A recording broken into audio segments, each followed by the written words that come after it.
Hey everybody, Karen Anderson here with Aortic Hope for our weekend review. I'm already going to give a shout out hi to Velda. She's on early. The early bird catches the the show right away. How's that? What that saying is. But in case you're not familiar with what this show is, this is me reviewing all the information we put on social media last week. So that not everybody's on Facebook, believe it or not. They're not.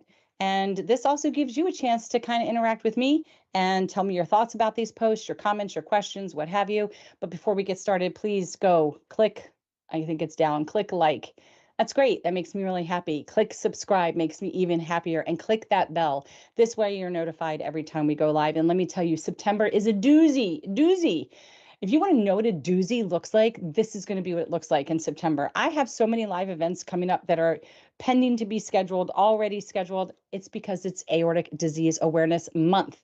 There's so much information that I know it used to be Aortic Dissection Awareness Day, and that's September 19th. And then some people said, well, we'll make Aortic Dissection Awareness Week.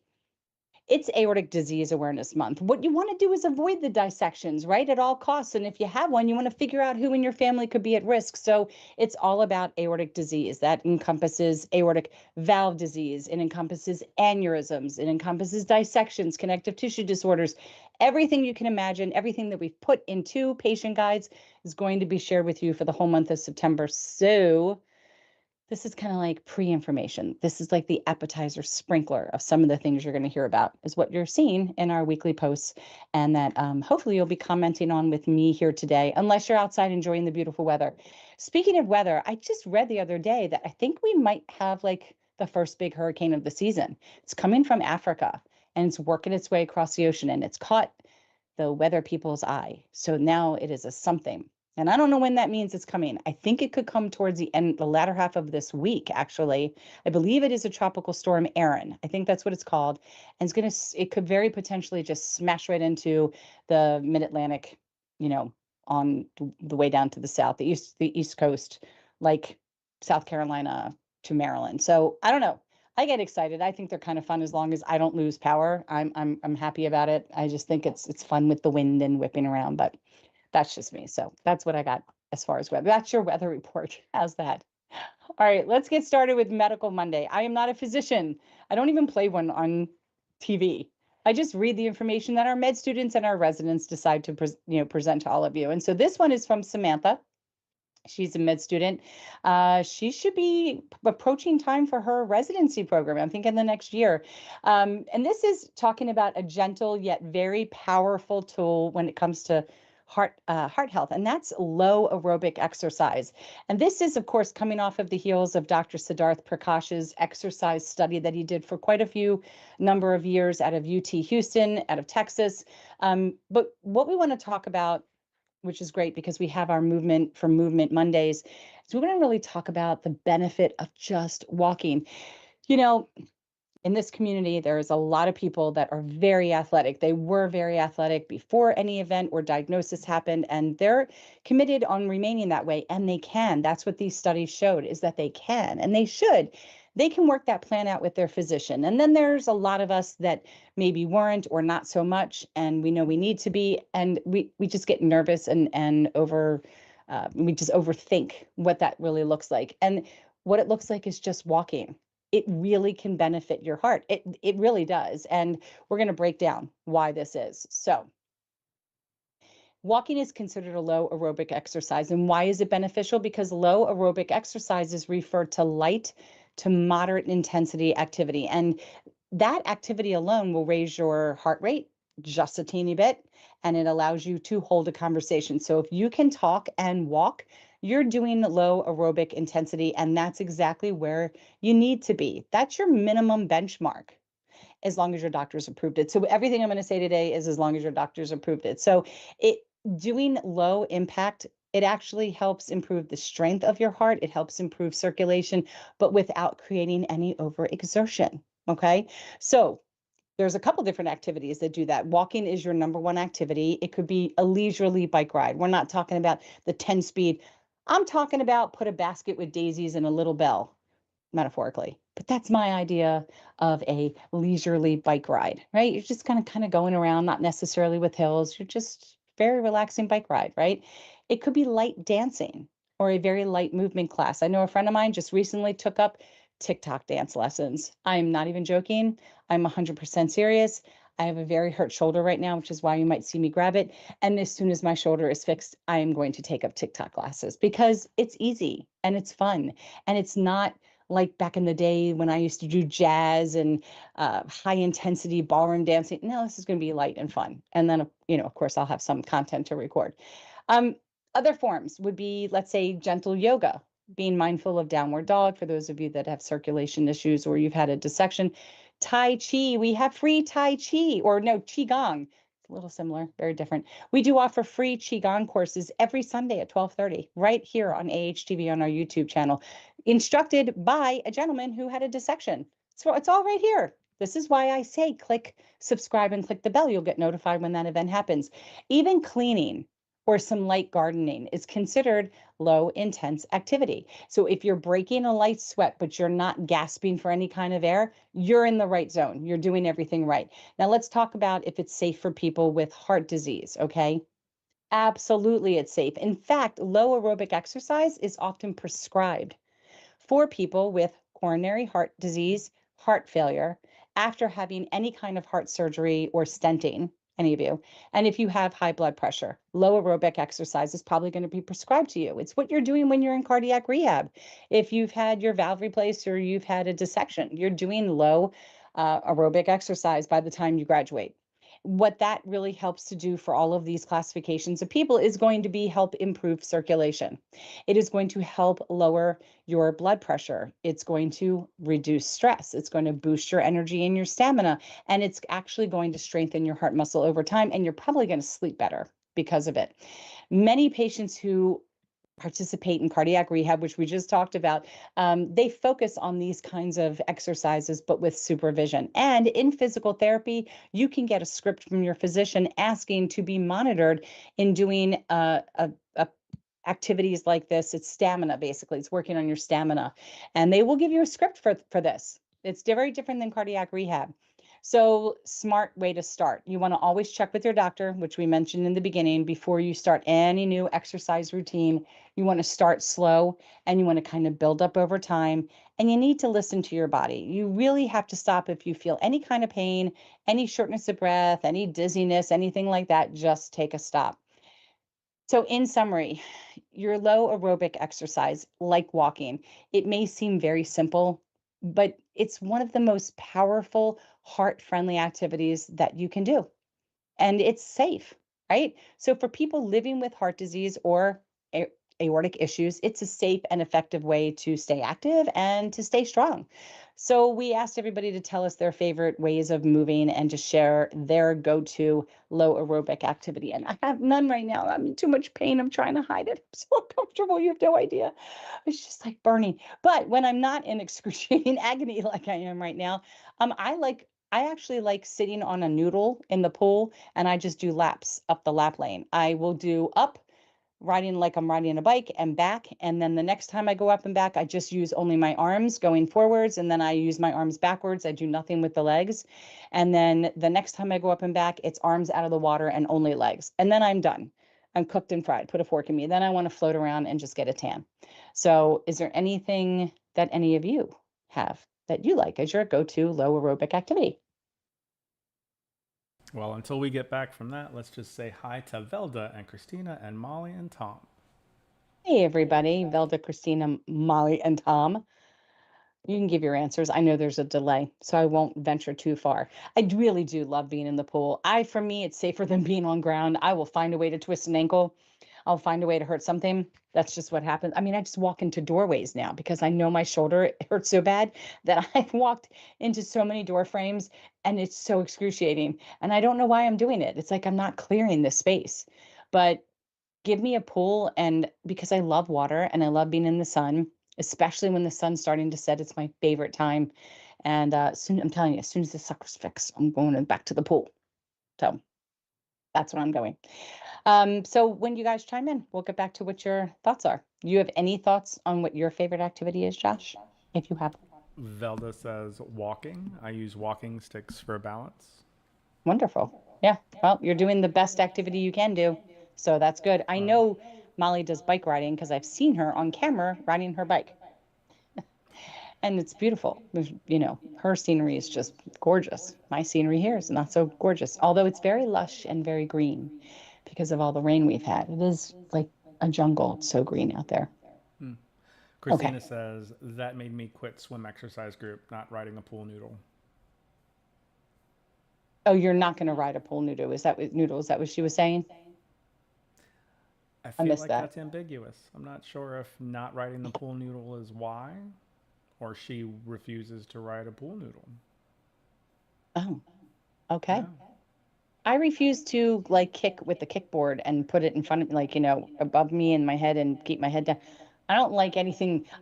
If I'm going to actually swim, it's strictly backstroke. I don't like swimming. I feel pressure in my chest now. I don't like the idea of turning my head and trying to breathe. Backstroke. I like to look at the clouds when I go. And then I wait for the flags over my head so then I know I'm getting close to the end. I do like that. But that's about it. All right. We'll wait till we hear from more people, but we're going to move on from. She says, yes, I Hmm? am not riding a pool noodle. You don't have to. There's a lot you can do with a pool noodle, though. You can like actually just step on it and move your leg up and down, and it actually gives you just enough. What's the word I want to use? Resistance that you can do that alone in a pool and build up your muscles, build up your thighs just by moving a pool noodle up and down. Taking the noodle and just pulling it in and out in front of you is enough resistance that it can help build up muscles in your arms. But I don't think you really need it because you're doing all that work anyway outside. But for people like me who, get hurt when I think of the word exercise, I probably need the resistance. Okay. Let's move on to topic Tuesday. Another medical. This is from Ani. So we're going to really talk about even though our healthcare system focuses on treating diseases when people show up at the doctor's office or the hospital, but the best way to really prevent or to treat disease is to just kind of prevent the patients from getting it in the first place. I think we would all agree. I mean, that's what we talk about when we say think aorta, think family. We kind of want to go a step backwards from the dissection and let's see how we can identify people that might be at risk so we can prevent certain things from happening to them. So in the spirit of prevention, we're going to talk about heart healthy diets.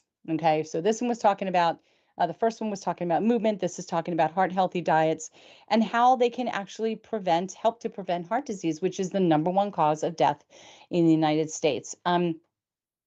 So a heart healthy diet, what is it? It's a catch-all term basically for diet that reduces someone's long-term risk of developing heart disease. That's kind of what it is. And in general, heart healthy diets, they take on a couple different forms of key practices. So the first important one is to reduce cholesterol and intake of saturated fats because excess consumption of fatty foods leads to higher level of cholesterol and fats, and those are called lipids, and they end up in the blood. And then over time, these high levels of circulating lipids throughout the blood system, they're the things that cause the blockages in the smaller arteries, and they can lead to the complications like heart attacks. Okay, so it's very simple circle of life type thing, and heart attacks and clots can lead to potential strokes. Why did I just lose my Tuesday? What happened?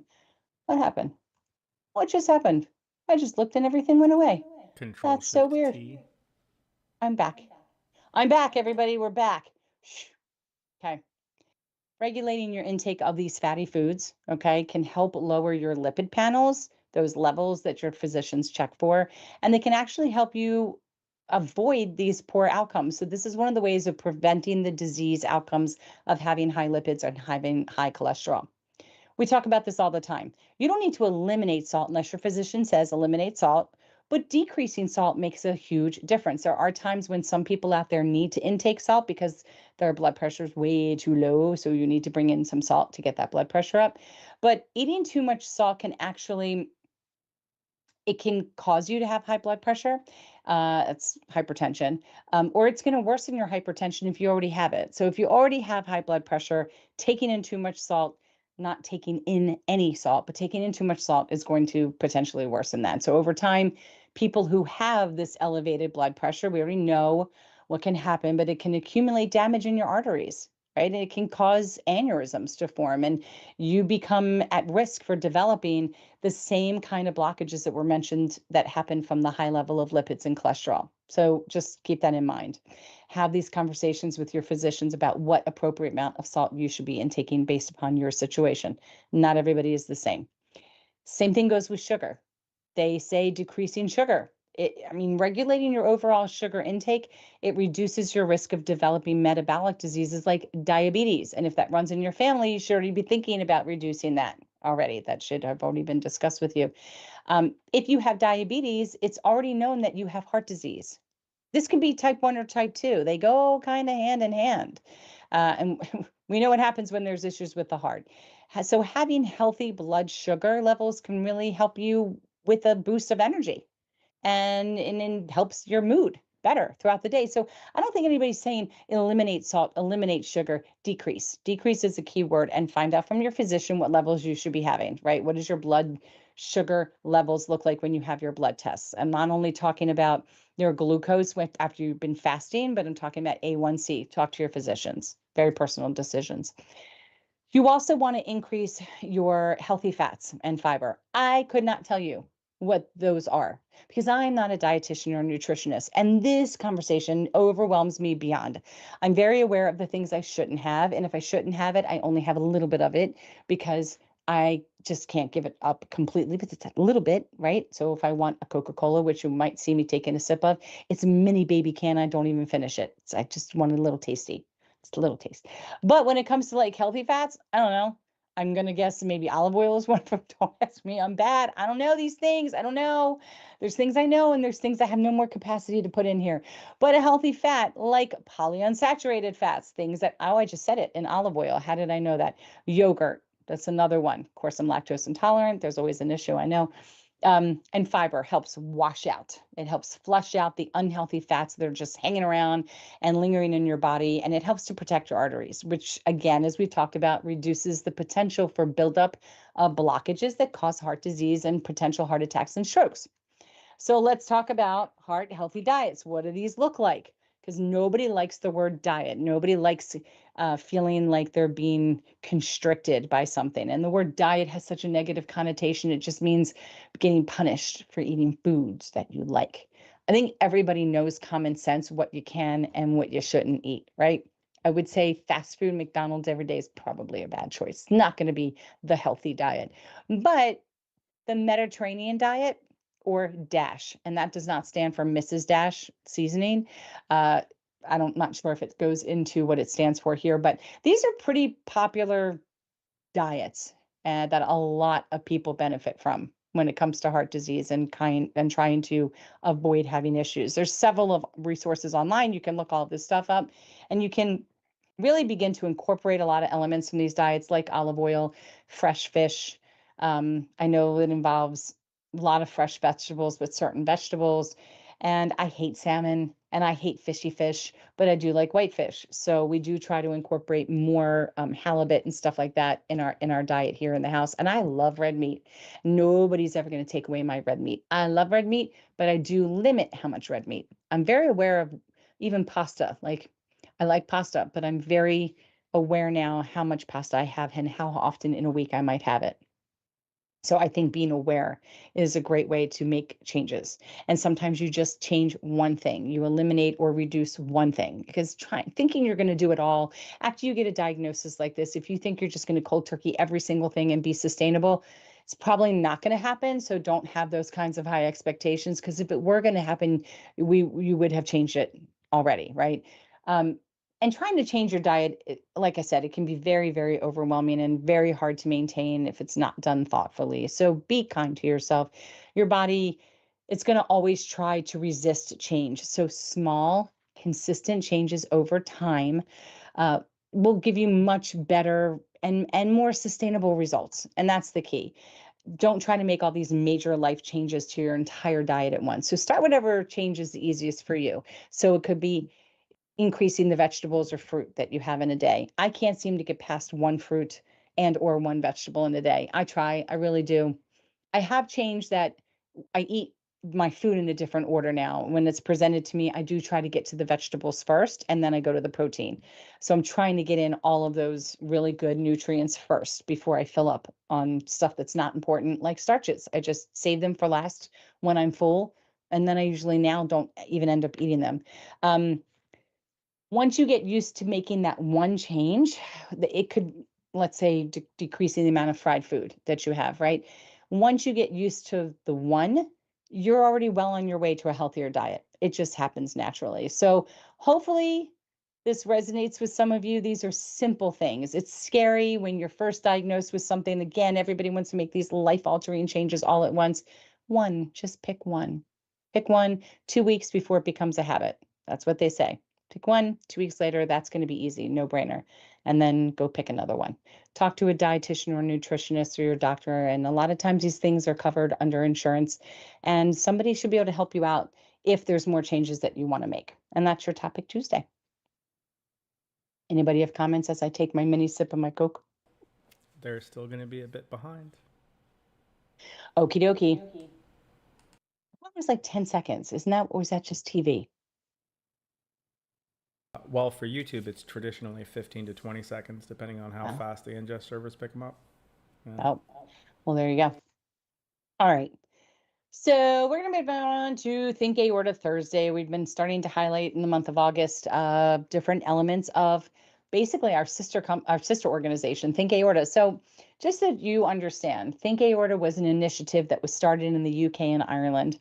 And we brought it here to the States along with a couple other organizations as an initiative back in 2019. And then by early 21, we made it a nonprofit. It is a pre-active, if you would, organization. Their responsibility is really to educate physicians about the importance of thinking about the aorta, especially when they're faced with a patient with undiagnosed chest pain. The initial goals, I believe, of this initiative was to help decrease the amount of time it takes to diagnose a person with an aortic dissection and really help reduce misdiagnosis or underdiagnosis in the ER settings by establishing guidelines and commonalities of what we find in patients that would lead people to make the decision to order a CT scan. It's not like you can just say CT scan on everybody. You would think it would be a 5-minute test, but it's very expensive. And so there's reasons for why they do it and why they don't. But usually the reasons why they don't are really stupid. It's because they think someone's too young or they're too fit, right? Or they're too old and we can't fix them anyway. It's just very skewed reasons. And they don't do simple things like a pulse check on both sides of the body to see if there's a 20-point plus or more difference. They're not asking questions about family medical history to kind of create a clearer picture about the patient that they're trying to help. So we try to, I'm part of Think Aorta. Think Aorta tries to educate the physicians about the importance of doing this. And when everybody or anybody is diagnosed or identified as a potential patient at risk, then they can come to a reactive organization, which is patient led, which is Aortic Hope. And through us, they're able to receive the support and resources and accurate information they need during the recovery and management of this disease. So let's talk about this. It's important to think aorta and raise awareness about aortic disease because this condition is often silent, which we know. Aneurysms don't really have any symptoms. It can be very sudden. It's a sudden onset and it can be deadly. Depending on where your dissection is, could have a high mortality rate attached to it. But with education and early detection and appropriate treatment, lives they can be saved. So here's why it matters. And this is just a copy of what the poster looks like that sits in many EDs across the country, 4,500 to be exact. And we did that twice over. So you might find these posters behind a stall in a bathroom because, gosh, this is where these medical professionals get a second to themselves, right? And it's going to be impactful if they see it there. Could be in break rooms. You might see it hanging in your doctor's office. So aortic disease is life-threatening. It can be. The aorta, as we know, is the main artery that carries blood from the heart to the rest of the body. And aortic disease, like an aortic dissection, having an aneurysm, having a genetic connective tissue disorder, uh, having even aortic valve issues, which can then lead to an aneurysm, which could lead to a dissection. All of these things have the potential to cause the aorta to rupture or to tear. An aortic dissection, for example, is a surgical emergency in most cases. That would be for type A, and it requires immediate recognition and intervention to prevent death. So, timing is everything when it comes to aortic disease. So, symptoms often mimic a heart attack, which is why sometimes people go down that path and wait 4 hours for a D-dimer test to come back, and then they have to run that panel twice. And meanwhile, the patient isn't getting even an echo or that CT scan. So it can mimic a heart attack, it can mimic a stroke, it can mimic other types of conditions, even acid reflux, okay, or muscle strain or pull. And that's what leads to the misdiagnosis and the delays. And every minute matters. Okay, the sooner aortic disease is detected, the faster or suspected, the faster life-saving action can be taken. And it can be genetic. So many of the aortic conditions are hereditary, like Marfan syndrome, Loeys-Dietz syndrome, familial thoracic aortic aneurysms. If one person is diagnosed, family members might also need to be monitored. They might need screening and making awareness critical for prevention and early treatment. Early detection saves lives. It just does. We have a new hashtag, ASAP, and that's awareness saves aortas, period. Okay, so imaging tests like CT scans, MRIs, echocardiograms can actually spot aortic disease before a major event happens. Routine monitoring and elective surgery, it's the ideal way to go, right? When it's necessary, it can prevent a rupture or dissection if you can get it done in time, because time is also critical, as we talked about. And education will always improve outcomes. So to think aorta, what it really means is us training the public, training the medical professionals. Seems odd, right? But we got to train the medical professionals and the public to recognize the symptoms and the risk factors, especially the risk factors. More awareness will lead to fostering to faster diagnosis. It's going to lead to better management and ultimately faster diagnosis and better. And it looks like I missed the sentence here. Well, faster diagnosis and better management of faster diagnosis and better management. I don't know where that was going. That just caught me. That caught me. And that was a blooper right in and of itself. So we're just going to continue with the next bullet. But it does. It leads to faster diagnosis and better management. All right. So support and advocacy, huge component. It really is a huge component of Think Aorta, because what happens with all these patients that are identified? Well, many patients feel alone. I'm sure you can all identify with that. They feel misunderstood due to the rarity and the complexity of aortic disease in general. Raising awareness will help build community. It creates support systems and research funding, which will lead to better outcomes and better care in the community. So the bottom line is Think Aorta is not just a slogan, it's a call to action. So whether you're a doctor, you're a patient, or a family member, understanding and recognizing aortic disease, it literally can mean the difference between life and death. And that's what Think Aorta is really all about. Well, there you go. I recovered well from that blooper. I was like, I'm my eyes surprised getting that this crossed. article. I'm surprised this article didn't capture "Think Aorta, Think Family." Yeah, me too. But it should be in there, but maybe it's going to happen on another Thursday. We have still a few Thursdays to go. That could be a whole Thursday in and of itself. I don't know. I don't know. Could be. I really thought my eyeballs went crossed, and I was like, what just happened? Okay, there you go. Think aorta. Hey, we're welcoming another community liaison to Aortic Hope. This is Steve Freeman, everybody. Steve Freeman Jr., to be exact. And Steve is going to be our newest community liaison.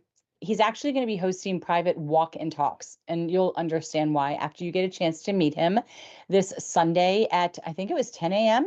Eastern, pretty sure 10 or 10:30 a.m. I need to double check at that. But and in September, there's going to be a variety of dates and times. We're checking them out. We're seeing what works. That's what Steve wants to do and see how it's handled in the community.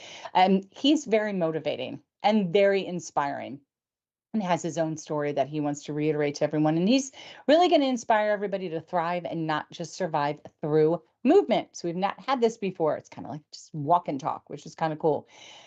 He is basically the Aortic Hope volunteer and wellness coach. lack of a better term. So he was diagnosed with a thoracic aortic aneurysm not too long ago. It's only been like 2 years in 2023. And he found strength and connection through this Aortic Hope community. And now he's a dedicated volunteer and he's hoping to encourage others to stay active and engaged through walk and talk videos that combine movement with support.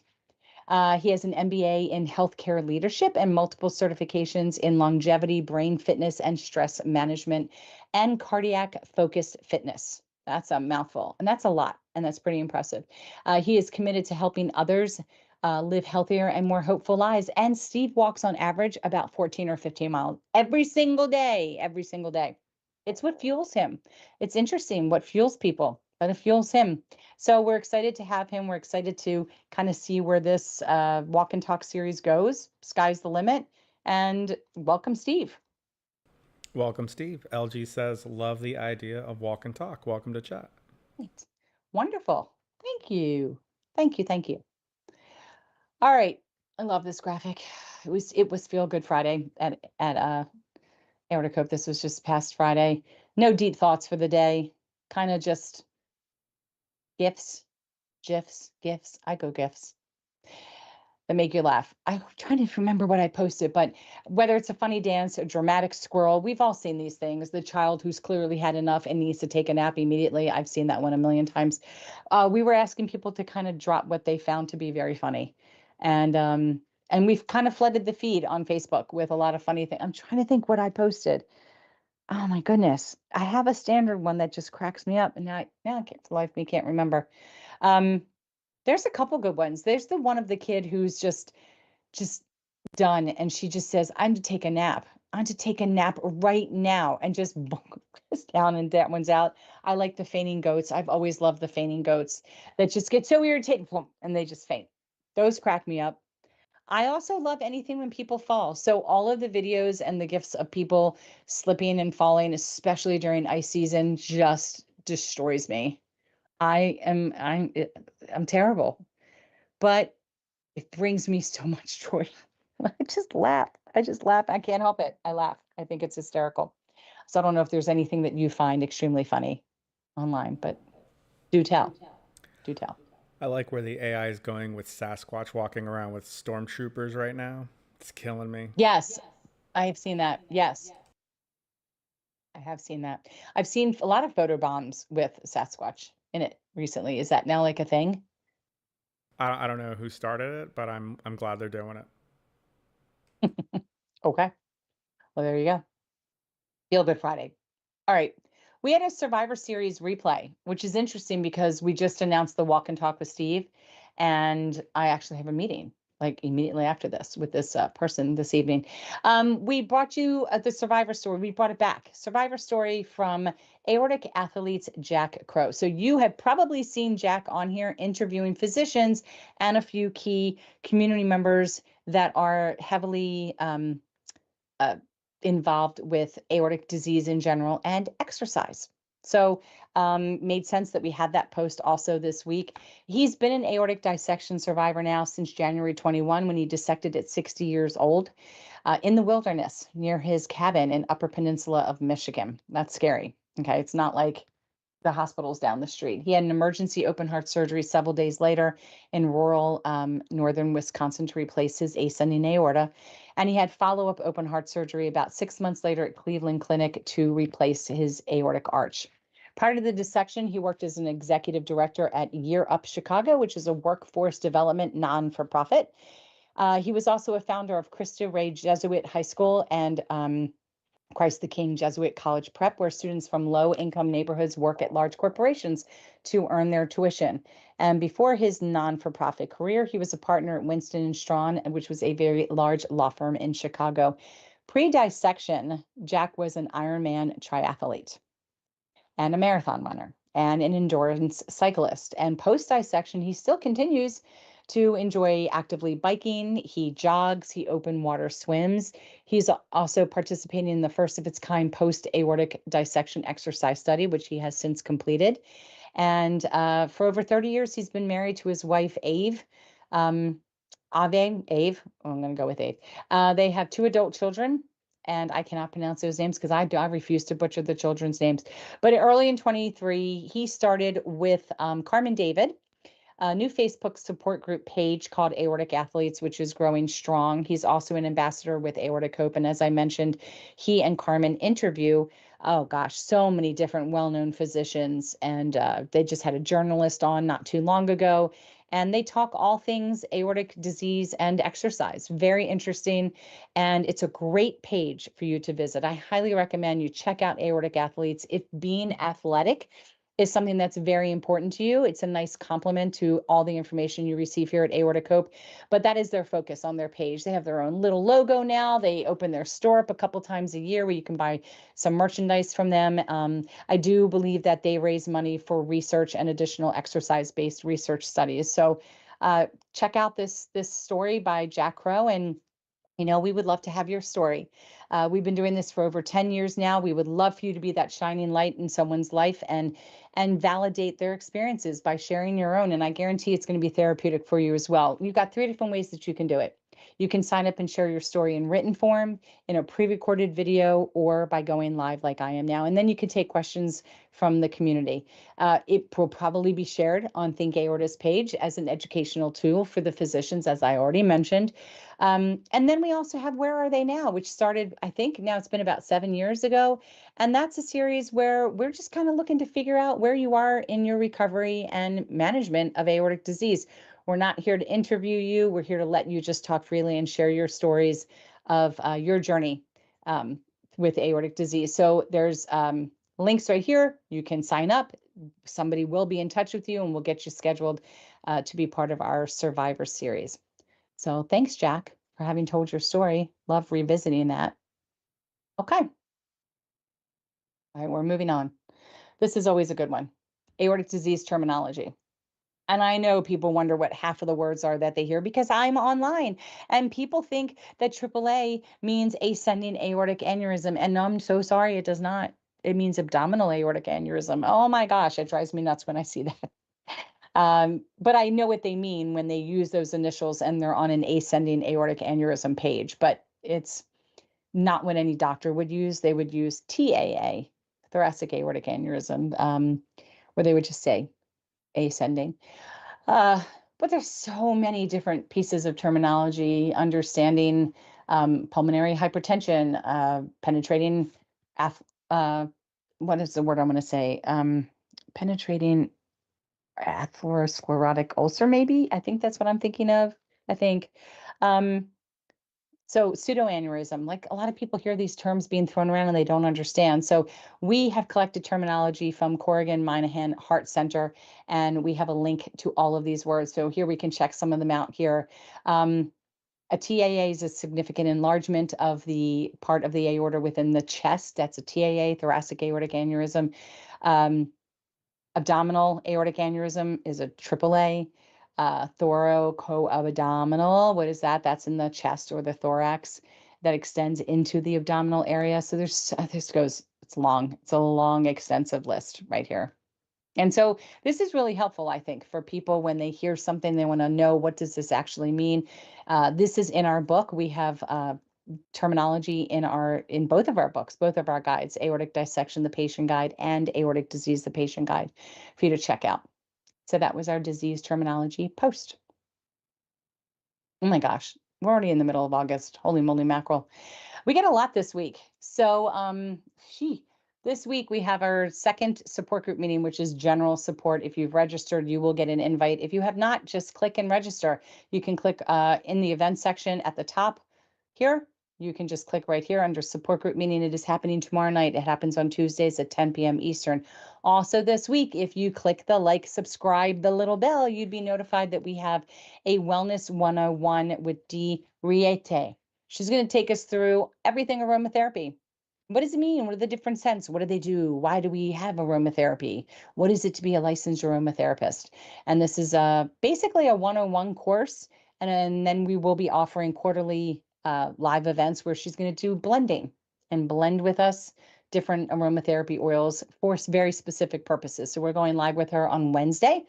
We have our caregiver connection also later that evening, and we have a bingo coming up. So if you have played before, you must register. Again, you can just click on this link right here, and it is a registration form. Moments before the game starts, you're going to get your one and only bingo card that you're going to reuse through all 10 games. Prizes range in value from $20 to $50. It's a lot of fun, and it's free for you to join.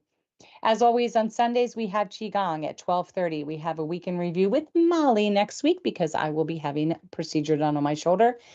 We have our next Aortic Kitchen coming up right around the corner on the 21st. It's cool summer soups. I do love a cool summer soup. I love a watermelon soup, and I'll try anything that's cool. Cucumber, asparagus, and I don't like asparagus. Pea soup, I'll try anything if it's cool because I think it tastes really yummy. We have our WISE meeting, Women Inspiring Support and Empowerment with Aortic Disease. That is on the last Monday of every month. And then we have, our regular support group is pretty light as far as anything that's coming up that's new. I don't know why I'm missing. It just dawned on me. We also have on the 17th in the morning, which will be put up as soon as I'm done this, our Q&A with Steve Freeman. So we will get that up as well. But still, it seems like it's a lot, but it's not as much as September's going to be. Are there any comments? Any chit chat going on? No, chat's quiet. It's a quiet day today, but I do want to thank Velda and Christina and Molly and Tom for joining me today. Who else And did she LG. say? LG. I thought she said somebody else. And LG. Thank you guys so much. Don't forget to click like, click subscribe, click the little bell, and share. Somebody else will find something that I've talked about today very useful in their lives, and we appreciate it, and we appreciate you, and we'll see you soon. Have a good rest of your day.